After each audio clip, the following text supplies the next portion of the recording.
Hi, everybody. We want to get started. There's plenty of seats up front, and if you need more seats, we can get them from the other area. My name is Sue Edmonds, and I am the director of the Milford Town Library, and I'd like to welcome you all here to hear about Paul's wonderful book, Milford Chronicles. And I gotta say, it was a labor of love through a lot of people. From my staff, it was Ann Berard, who spent a lot of time with Paul helping to organize the pictures and the articles. And I confess, I'm an out-of-towner, and through this book and all of Paul's other articles, I've learned a lot. So I can say, oh, this one's a cousin of that one. I know I gotta be nice to this one because that one did something 20 years ago, and if I forget it, I'm not gonna get what I want. So I learned a lot, and I think Paul did a fantastic job of writing the articles and then putting them all together in the book. Also, Maria Vesperi, you did a wonderful job with the intro, and again, without you and Ann and Deborah Eastman, this job would never have been done. So, yeah, and some guy in the back. So I want to say welcome, thank you all for coming, and we shall start the program. Thank you. My name is Mike Bontempo, and I'm the treasurer for the Friends of the Milford Town Library. I'd like to welcome you all here tonight. Before we get started, I'd just like to make a few announcements about upcoming programs. We have just two more for before we break for the winter, so to speak. December 4th at 6:30, right here, we have Betty Sanders. She was here in May. She does a program on, she did a program on May on container gardening. And this program for December 4th at 6:30 is entitled Holiday Arrangements from Your Yard.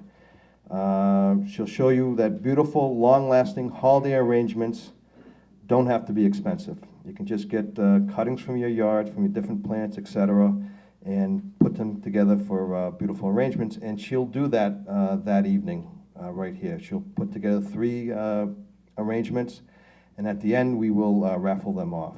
So, and from what I saw from last time she was here, it's just amazing what she does with the materials. So I encourage you to attend that. And then we have on Wednesday, December 11th at 7 o'clock, we have a program entitled Irish Need Not Apply. That's by Christopher Daly. He's been here again twice before this fall doing programs on various topics on history.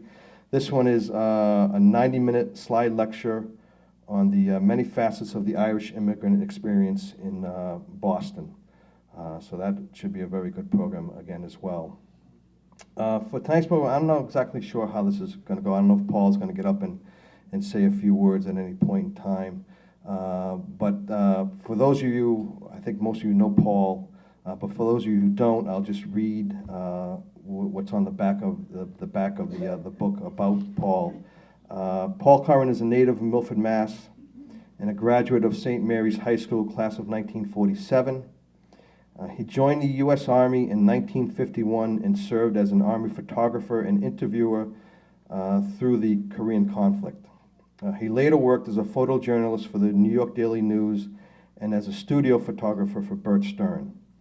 Curran returned to Massachusetts in the 1970s, graduated magna cum laude from Framingham State College, and developed an interest in local history and local libraries as community resources. He served as an elected trustee of the Milford Town Library for 18 years and was co-chair of the committee that brought a new library to Milford in 1986. That's the library we're in right now. He is currently trustee emeritus, and the library's historical research and collections room has been named in his honor. Curran has been a regular columnist for the Milford Daily News and the Milford Town Crier as well. And then the editor of this volume of Milford Chronicles, Maria Vesperi, is also a native of Milford. She still has property in Milford. She has 4 grandkids who are in actually one graduated recently from Milford High School. 3 grandkids still in the Milford school system. Comes back very often, comes to our house. We're very glad she does. She earned her doctorate from Princeton University in 1978. She left her first teaching position in 1981 to work for the Tampa Bay Times, where she wrote features and columns and contributed to investigative series on welfare, home health care, community mental health care, and aging. She joined the newspaper's editorial board in 1986, working in Florida and Washington, D.C., until returning to full-time teaching and research in 1993. Currently, she is professor of anthropology at the New College of Florida, which is the all-honors college of the Florida State University system. So if Maria will come up, she'll talk a little bit about the book, her experience in editing it, and then she'll, I think, read a story. I think Amber Rod will come up and read a story as well. And if anybody else wants to read a story, they're more than welcome to come on up. Thank you. Okay.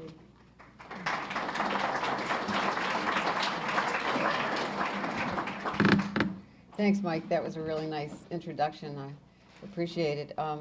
It's a privilege to be here. I was thinking about it, and I really haven't addressed the town of Milford since I was in the 3rd grade, and I was selected to read the Memorial Day speech for the Memorial School in its first, I was in 3rd grade, the first year the school was open.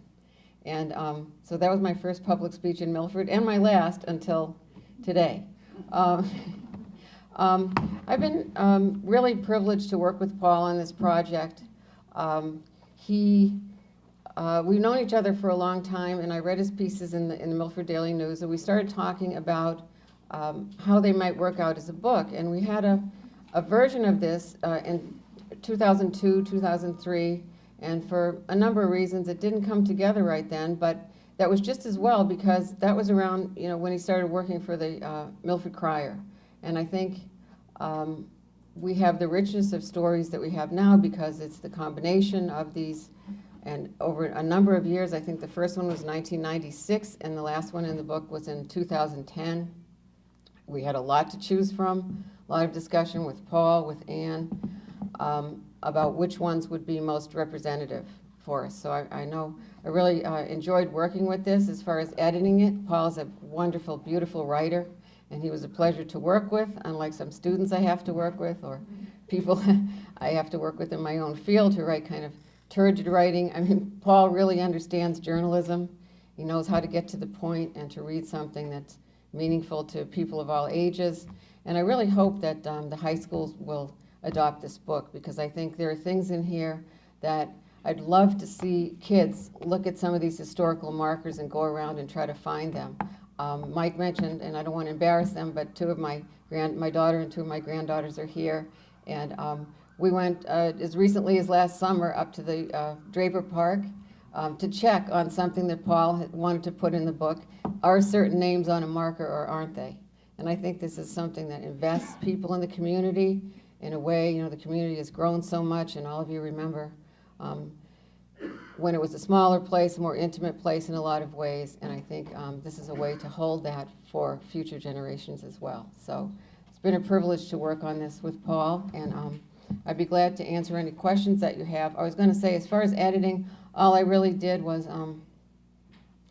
change some of the dates because some of the, he'd say like 5 years ago, and it turns out that's really 15 years ago, so we had to do some of that.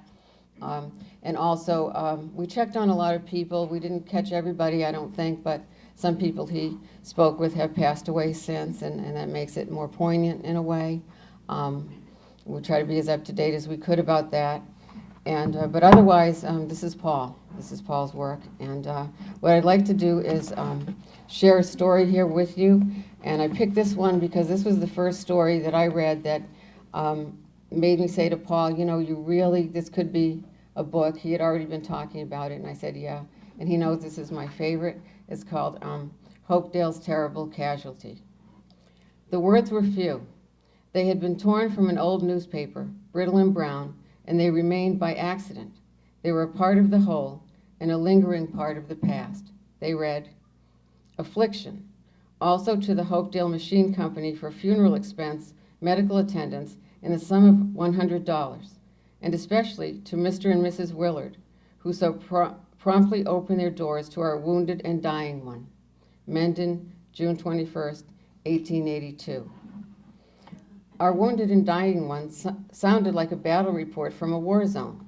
The reference to the Hopedale Machine Company and to Mendon, however, made the incident, the death, a local one.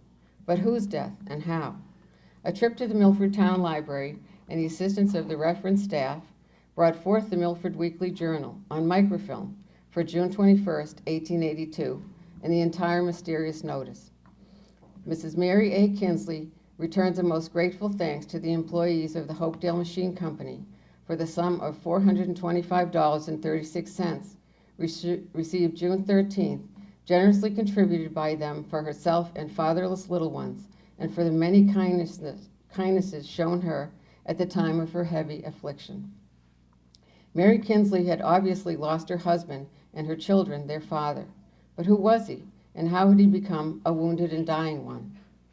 Checking the journal back through the beginning of June gave no answers, but a quick trip to the office of Milford's town clerk for a brief consultation with Joanne Bird produced a death record for Frederick R. Kinsley, who died by accident on April 27, 1882, at the age of 36 years, 11 months, and 2 days. His occupation was listed as machinist, and he was buried in Mendon. It is to be remembered that at the time of his death, Hopedale was a village in the town of Milford. Therefore, his death was recorded at Milford Town Hall. Hopedale would become a separate town almost 4 years later, on April 7, 1886. The Milford Weekly Journal for May 3, 1882, told the whole story as Hopedale's terrible casualty. Fred Kinsley had been caught in the belt webbing of the machinery that he was operating, and, quote, his body was shockingly mangled, end quote, as he was held prisoner by the machine for some 15 seconds. 3 doctors were summoned and performed the amputation of his right arm, quote, ether being administered, and shortly thereafter, the patient was removed to the house of Mrs. George Willard, just across the bridge from the machine shop, end quote. Kinsley was to die some 5 hours after the accident, at 25 minutes to 9 o'clock. His wife had arrived at 6 o'clock, and his 2 brothers were with him from the time of the accident. Fred Wheeler was there too, a man who rode each day with Kinsley from Mendon to their work at the Hopedale Company. He was to remain until the end. Later, he was to comment on, quote, the coolness and calmness of the injured man, his chief solicitude being for his family rather than for himself, end quote. In addition to his wife, he left 2 young children, the youngest but 11 months old. The funeral was held on Sunday afternoon from the Unitarian Church, Mendon, the church where his father had served as pastor. Reverend Mr. Ballou of Hopedale assisted, Reverend Mr. Clark, pastor, in the services, and each presented a becoming eulogy on the character and virtues of the departed.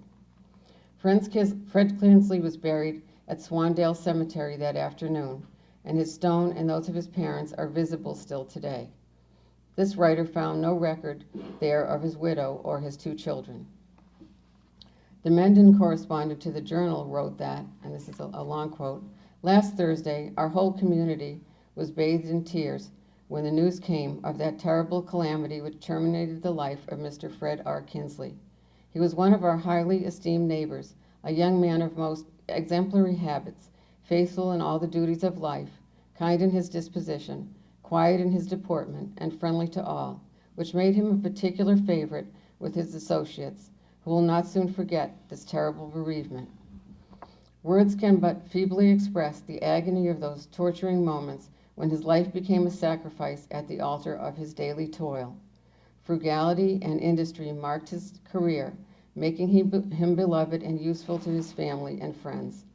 His domestic life was imbued with a love of home, and his best affections were centered around the family altar, where he leaves the disconsolate widow with 2 little ones to mourn the cruel fate and the untimely death of their dear protector. And then Paul writes, thus then was Fred Kinsley, who he was, what he was, and how he died.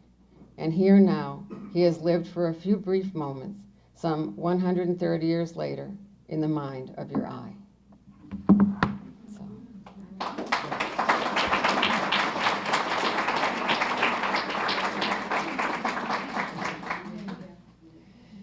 So that's the kind of story you see in this book.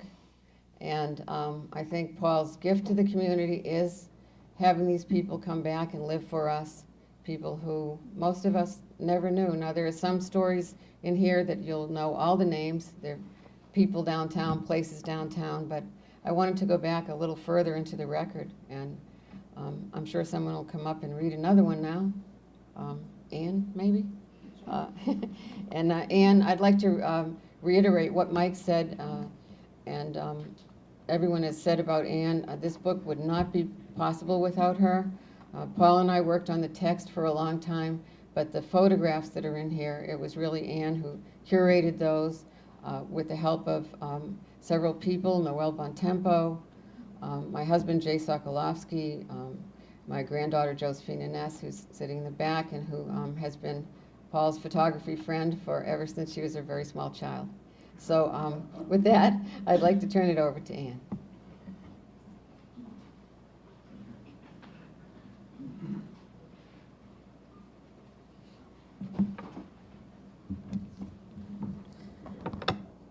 Maria and I share shortness. So it's a real privilege also to be associated with this project, and an honor to see so many people come out for Paul.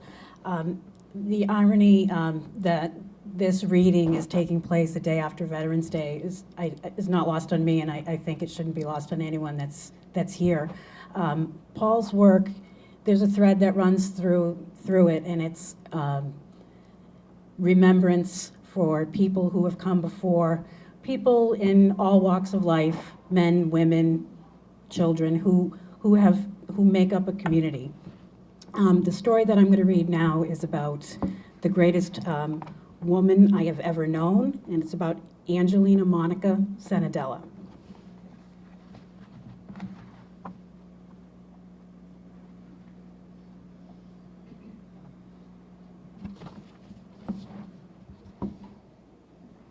The greatest woman I have ever known, in what by now is a long life, was a second or third cousin of my father's, Angelina. The late Robert Senadella, former Milford school teacher and Stacy principal, resigning in 1943, wrote these words to me in the mid-1990s when he was still living in New York City, before his retirement and relocation to Tucson, Arizona. The greatest woman I have ever known, Angelina Senadella, I had forgotten those words, that letter, when it surfaced recently. I went looking for Angelina. She was to remain, however, somewhat elusive from my efforts to find her. My desire to learn from this woman, one old friend was to describe as saintly. But I was looking for Angelina Senadella. Once I learned that I should be seeking Angelina Monica, Italian for sister or nun, it was another matter. Doors began to open and people began to appear who had known Angelina and known her well. Angelina died in May 1951, and the decades since had removed many of her contemporaries. 3 were to be discovered, and from the voices of their memories, an image of Angelina began to appear. The door of discovery first opened when I met with Michael and Mary Mancini of Central Street, Milford. Both are gone now. The Mancinis had been longtime friends of Angelina, and Michael had served as a bearer when she died. It was Mary Mancini who was able to create Angelina Monica for me and to send me off to a meeting in Somerville with a lady who had lived with Angelina in the early 1920s as a state child. And it was Mary who still retained a memory of Angelina as saintly. Angelina and her mother, Letizia, arrived from Italy sometime in the year 1900. They settled in the Plains and first lived at 117 East Main Street, then moved on to 5 Middleton Street, and finally to Angelina's last home, the Stone Castle at 13 Reed Street. You can read more about Giovanni Battista Giacomussi's Stone Castle in this book. It's another story. It's terrific. The 1920 United States Census lists Angelina and her mother, and living with them, 7 children placed there by the state. Among the children that year was Anna Maria Traveline, age 8. She was Anne McLeod of Somerville, and 84 years young when I spoke with her about Angelina. Anne had been separated from her siblings when her mother had died, and her father could not keep the family together. She was to spend 2 years with Angelina and to keep a lifelong friendship with her and with Maria Mancini. It was Anne who was to tell me stories of living with Angelina and how they would sit on the front steps, all the children together, and pray the rosary, but no speaking. If someone passed by, it was only Angelina who would greet them with hello. At Christmas, letters were written to Santa Claus, but all requests were for clothes, no toys. And in the summertime, Angelina would make root beer for them all. One story is charming but apocryphal. Anne remembers that Angelina would take all the children, just girls at Angelina's, off to confession with Father Ermino Lona, pastor at Sacred Heart. According to Anne, Father Lona did not speak English, so Angelina would hear the confession and repeat it in Italian for Father. What a trial for a child. Bob Sanadella wrote that Angelina had scarcely arrived from Italy when she learned of orphans, and she volunteered to take in as many as possible. Angelina made her living as a seamstress and dressmaker, and of course, the state paid her a pittance of sorts. Anne McLeod thought it was $3 or so. That was per month. Elvira Bragani Roberti, apologies to the Italians in the audience, of Purchase Street, used to go every afternoon to Angelina's, where she was taught embroidery, and the fee was $1 per month. Mrs. Roberti remembered the time when one of the state children, Jenny, who was to have her first communion and had no white dress, etc., to wear, Angelina sent off a letter to the state, and one day a large box arrived with a communion dress, white shoes, veil, the works. Angelina had been described as a quiet woman, sad, not jovial, and with a soft voice, and she is remembered with love. Bob Sanadella had written about a party for Angelina that he heard about, and it was true. It was the first birthday party she had ever had, and it was held at Vera Roberti's home on September 21st, 1949. 6 women joined together to honor Angelina in her 84th year. Many will be remembered, although all are gone now. Alma Barbaradoro Mahar, Anna Mazzarelli Barra, Anna Frescotti, Josephine Morcone Donardi, Phyllis DeSantis, foster child to Angela and the state child who stayed until the end. In January 1973, she joined Angelina and her mother Letizia at Sacred Heart Cemetery. Vera Roberti, who lived to share memories of Angelina with me, joined her friends on April 6, 1998. They had all given to Angelina a party of love and gratitude in recognition of a woman who was to be remembered by the Sacred Heart Parish some 19 years later as one of our most beloved parishioners, a good soul to whom the church was a second home and her first concern. Angelina Monica. She lived as a nun in the world, and even during her long sickness, she always had the smile of a saint. I have written of the late beloved Emilio Paghetti that as an immigrant to these shores, he represented the finest tradition of service to one's community. Could one say any less of Angelina Sanadella? Angelina Sanadella was a woman of great love, and she gave it all away. Angelina Monica Sanadella was a plain lady of the plains. She served her children, her church, and her adopted community, and served all with love.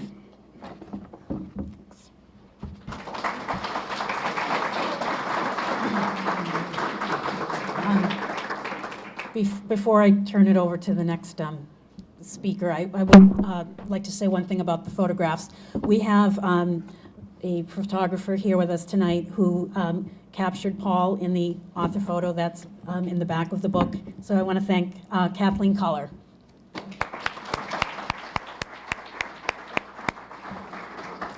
And I'm not sure if I saw Jane Bigda. Is she here? Okay.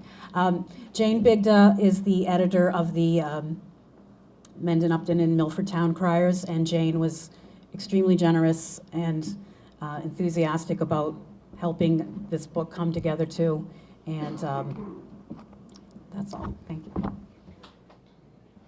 I'm going to read the story of about Oscar Lundgren, entitled Lost at Sea, 1942.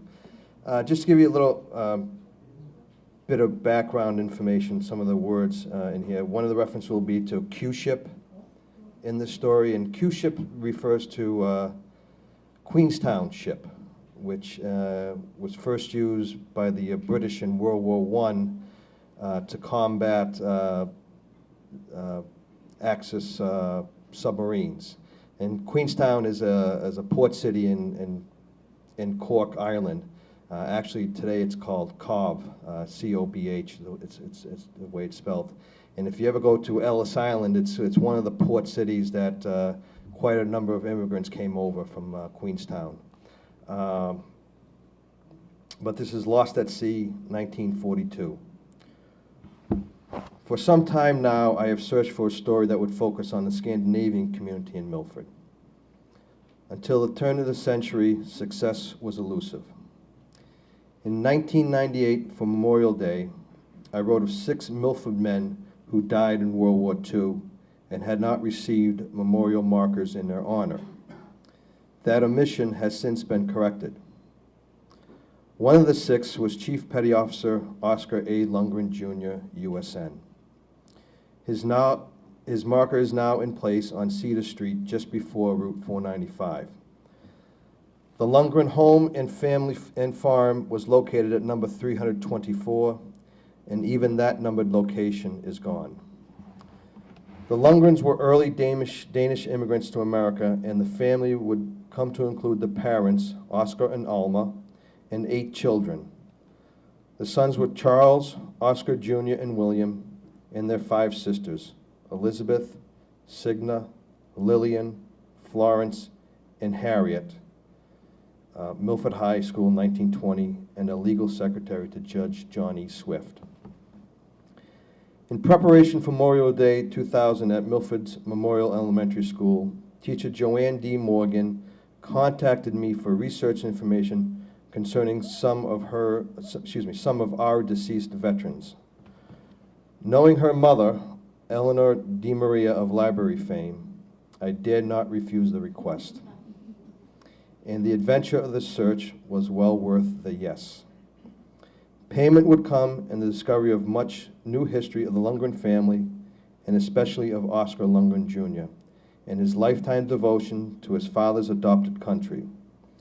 And in that history would come the discovery that Oscar Lundgren, Jr. was the first Milford man to give his life in World War II. For Memorial Day 1945, the Milford Daily News published photographs of the known dead up until that date from World War II. Oscar Lundgren's photo was there, surrounded by his fallen brothers. But the original photo had not been seen since that time. Joanne Morgan needed Lundgren to complete her Memorial Day project, but where could I find that photograph from so long ago? Oscar Lundgren was days short of his 19th birthday when he enlisted in the Navy on August 14, 1916.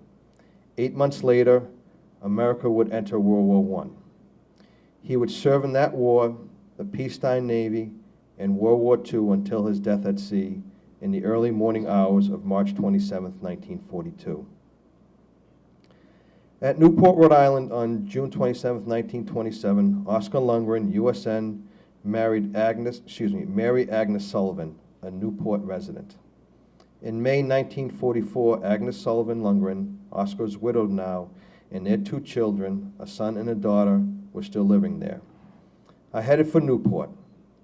Program records at City Hall provided the birth dates and the names of the Lundgren children, and also the following: a telegram from Rear Admiral Jacobs, Chief of the Bureau of Navigation of the U.S. Navy, dated May 8, 1942, was presented stating that said missing absentee, Oscar A. Lundgren, Jr., was MIA, missing in action, in the performance of his duties as a member of the Naval Force of the U.S.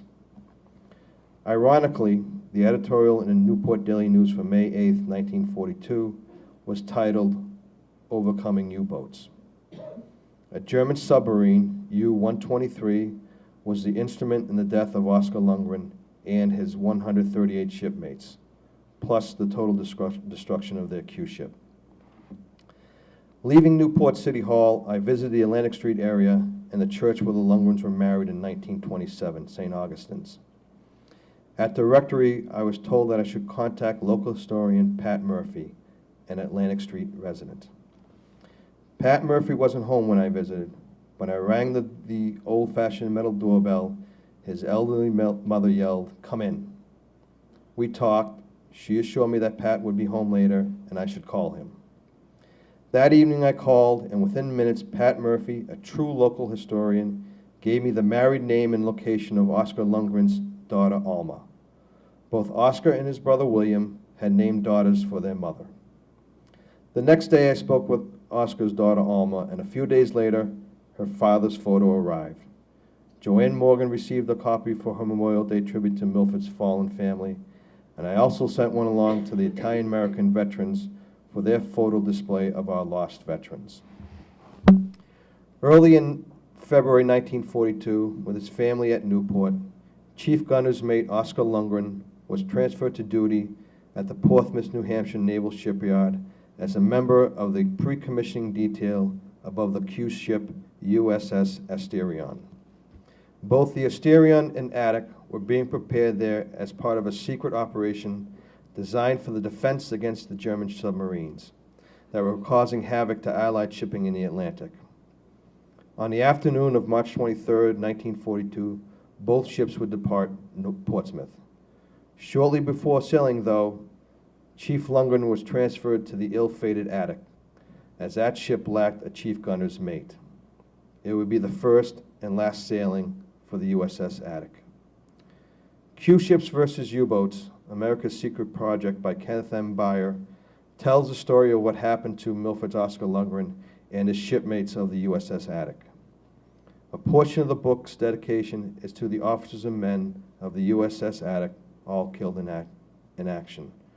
Reinhard Hardigan, commander of the German submarine U-123, wrote the following of Ken Beyer's book. A remarkable book that reveals the tragedy of a mystery ship I sunk. My sympathy is with the relatives of the brave Navy men who lost their lives while fighting for their country. The Lundgren family name is no longer a part of Milford today, except in honor on Cedar Street and in stone at the North Purchase Cemetery. And the inscription on the stone in part reads, 1897, Oskar A. Lundgren, lost at sea, 1942.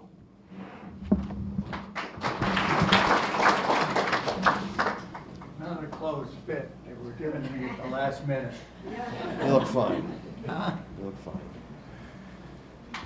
Where should I start? There are so many people in here that I can't believe it. Somebody's putting an act on me, I'll tell you that. What can I say? You've heard most of the stories. There are a couple of stories that I would have put on this evening, but I won't go through them now because it's getting later. But it was such a, I don't know, just a sort of a natural thing that this all fell together. And people that we don't even know about until now, and how they lived and what they did, and what they left for this, as you know, very important town, Milford, where we should keep it and keep it right. I don't know, it's a different world though. Who knows what will come. But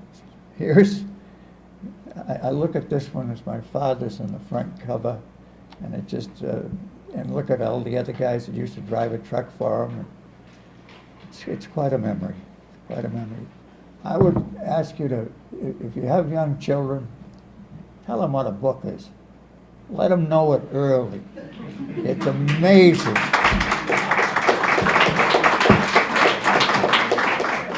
It's amazing what you learn. And they spoke about it earlier today.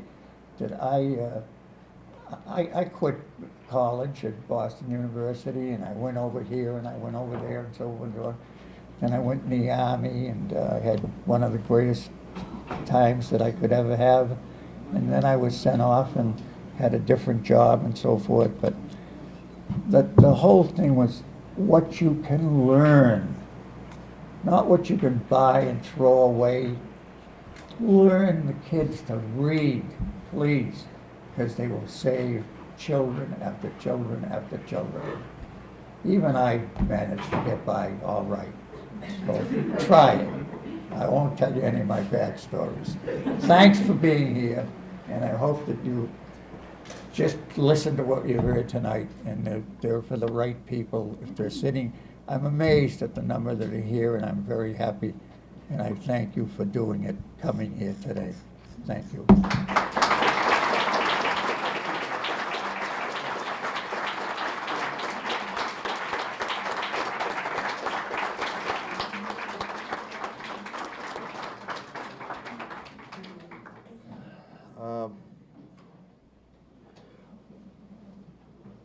We're going to conclude with, Maria's going to read a story, one last story.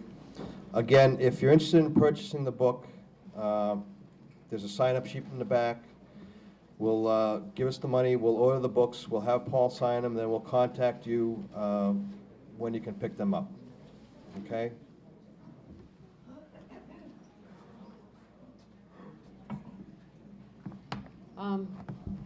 I thought it'd be fitting to conclude with this one, and I think you'll recognize a lot of names in this. It's called Milford's Main Street Mall. I have written of an event that occurred more than 65 years ago, the military funeral of Corporal David Rubenstein, the 24th Milford man to die in World War II, and the first to be brought home for burial.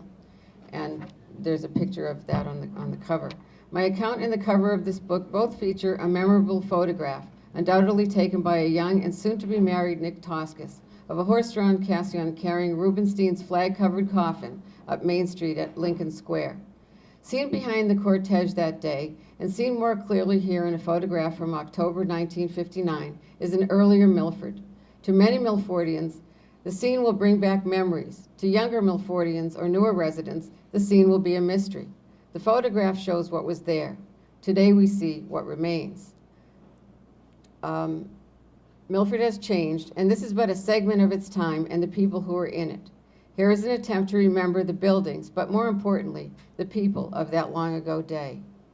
5 buildings on the northeast side of Main Street, you can picture this for yourself, are all gone now but one. Tom's Granite Block at Main and Spruce Streets, Callery Square. The centerpiece of the 5 buildings, looking east, was the old arcade block. The main attraction, dead center at Lincoln Square, was the Crystal Spa at 133 Main Street, William B. Focus, proprietor.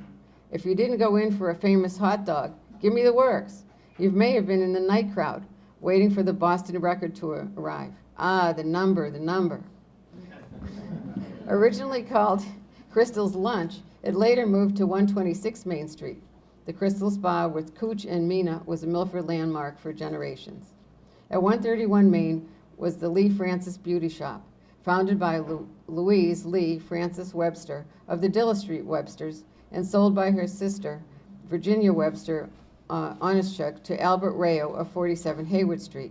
He continued on at 131 Main. Eventually, that location became Helen's Hat Shop, Helen Smith of Forest Street, proprietor. Her daughter, Evelyn, was a classmate of mine at St. Mary's, and Helen closed the shop as demolition arrived in the fall of 1959.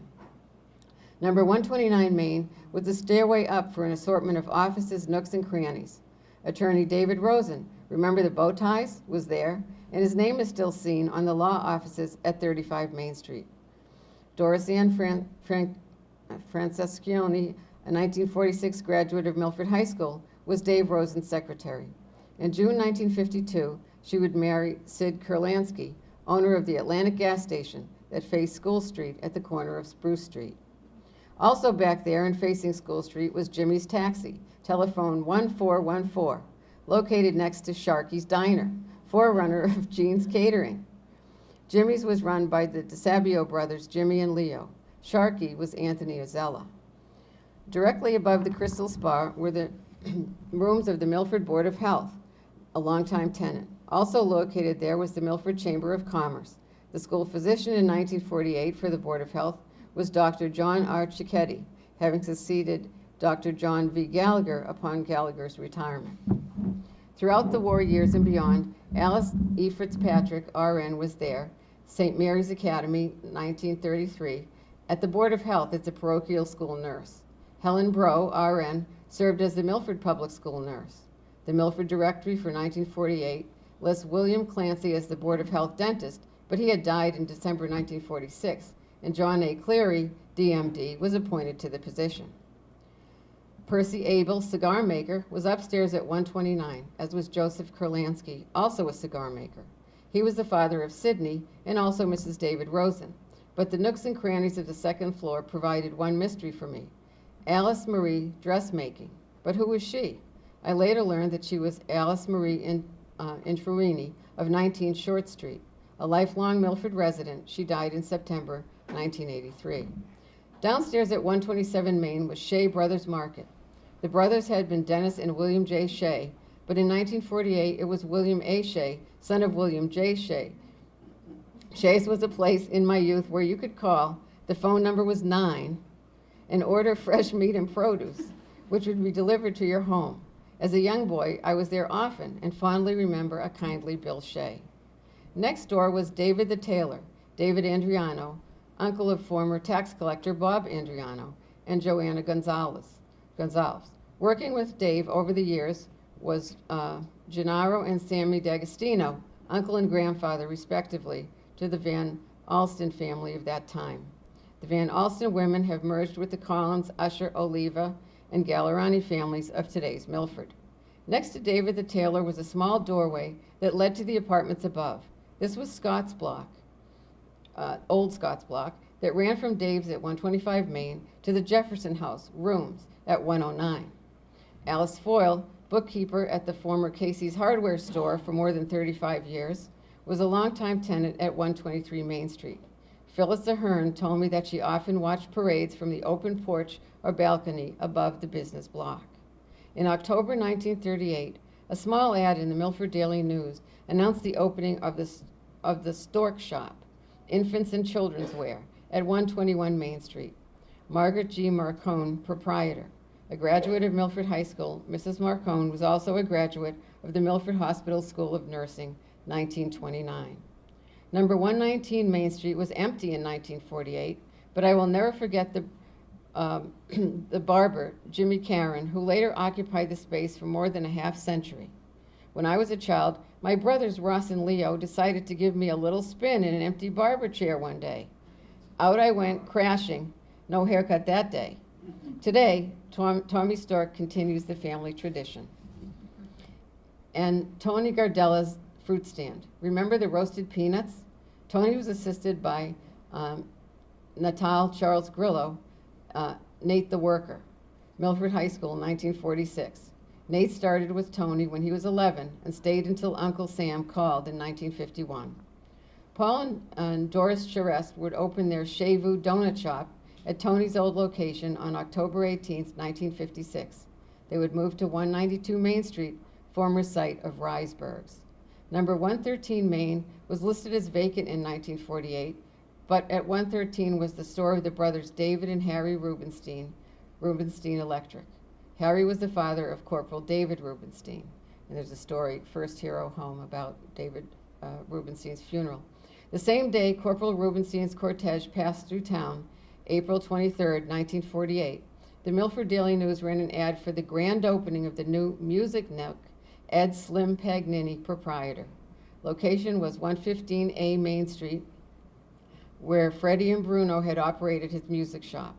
The Music Nook, a Main Street musical tradition, is currently operated by the chain Music and Arts, which honors the shop's legendary past by retaining the original sign.